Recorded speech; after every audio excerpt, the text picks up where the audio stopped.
Hey, welcome back to Grassroots Review. Today I'm going to be talking about my opinions on Superman Returns and The Man of Steel. Now,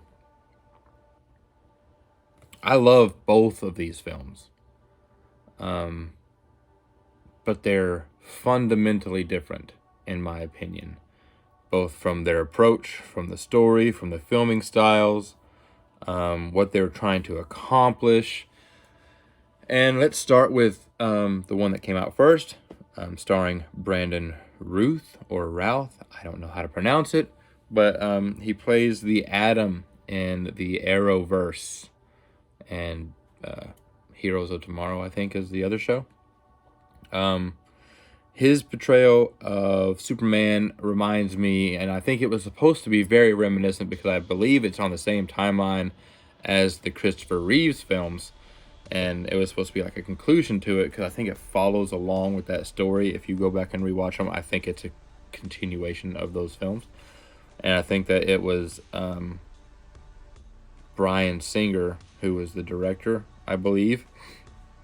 It was his homage or his ode or it was his take on doing like a Christopher Reeves type Superman. It's very vibrant and bright. The suit is very much Superman, down to the red underwear on the outside. The suit's actually pretty cool. The build of Superman is of that like a swimmer. He's not huge. He's not jacked. Some of the CGI in this is astounding. At one point, he gets shot in the eyeball, and you just see the bullet just peel and just flake. You see it like brush against his eyelash. It's amazing. The way I look at that film is that is like a artistic and very romantic take on Superman made by a Christopher Reeves Superman fan, using today's technology and a story, for today's audiences. And I love that movie. I enjoy it. I'll rewatch it several times. I watch all the behind the scenes stuff. I really enjoyed Kevin Spacey's portrayal of Lex Luthor. I think he's a great Lex Luthor. I wish he could always be Lex Luthor forever and replace Jesse Eisenberg. I don't know. But replace the one from the Snyderverse. Get rid of him and his quirks, whatever, and get Kevin Spacey in there because he plays Lex the way that Lex should be played. I feel like Jesse would be better playing like a Riddler character, or something like that. He's much more eccentric than Lex Luthor would be. But that's neither here nor there. Now on the flip side, you got the Man of Steel film, and in Man of Steel, you have a much darker take on Superman that gives Superman actual struggles. That's not to say that Superman Returns, that Superman doesn't struggle. He has some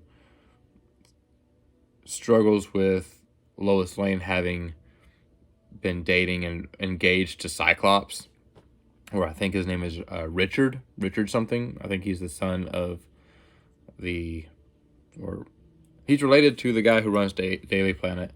But so he's struggling with that, and having been gone, he has lost that relationship with Lois. He's been gone, so he's lost that relationship and the trust of the people of Earth, kind of. And he shows up, and he's dealing with all those things that have happened since he's been gone. And in Man of Steel, though, you see Clark's real family die on Krypton. Then you see Papa Kent die in a tornado, and he straight up tells Clark not to save him. He's like, no. Because he's scared of what would happen if Clark revealed himself to the people. and you see him struggle to find his powers and, in a way, maybe his own, worth and confidence, and learns to fly and learns all these things about himself. And then the big deal is, spoiler alert, stop here, but if you haven't seen it, then you need to go see it. At the end, when General Zod shows up and they fight and they destroy all of Metropolis and all that kind of stuff, and then the only way for him to stop him, in his mind, is to kill him, snap Zod's neck, because he's going to kill a family. I mean, I guess he could have, like, covered his eyes or, just turned his head away and then continued to choke him out. But I guess for story, they made him snap his neck. And you see the struggle, because he doesn't want to do that. He doesn't want to have to break his own code. He doesn't want to kill people. I adore this movie because you see this godlike being struggle to find his place. And, you get flashbacks to when he was a kid and all that kind of stuff, and you really get to see where it's coming from. And I feel like it's a more beautiful film than the Superman Returns film.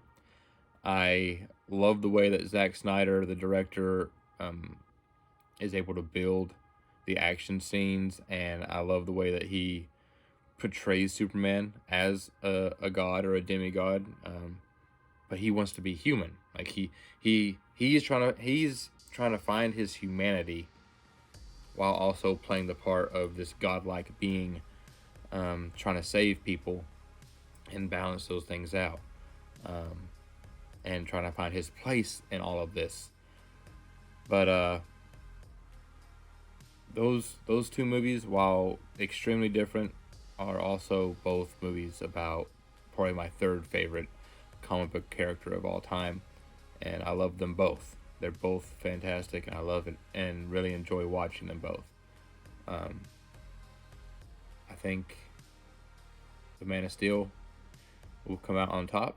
I like it more, and I really enjoy where that universe goes, especially if you watch the real editions, like the Ultimate Edition of BVS and Zack Snyder's Justice League. If you watch those, they are amazing. If you watch them kind of like you would watch The Hobbit or Lord of the Rings. Man of Steel, BVS Ultimate Edition, that's very important, Ultimate Edition. And then you watch the Zack Snyder's Justice League. You don't watch the regular version of BVS because they cut a bunch of stuff out. That's what WB does. They like to take good stuff and ruin it. And you don't watch the Justice League because that's just a giant steaming pile of manure. So then you just watch Zack Snyder's Justice League, put aside some time and watch it, and you watch it in that order, and it's like great. It's a great trilogy, and that's one of the main reasons why I prefer the Man of Steel, is because it goes on to build this continuity. Anyway, those are my thoughts. I'd like to know your thoughts, so comment below. Let me know what you think and how you feel about these two films. If you've even seen Superman Returns, if you've even seen Man of Steel, your thoughts on those two films. And also like and subscribe if you like what you see here, and ring that bell if you want to get notified when I post new videos. I am going to try to do one video a week, maybe two if I feel ultra inspired, or I watch something that's I feel really needs to be done.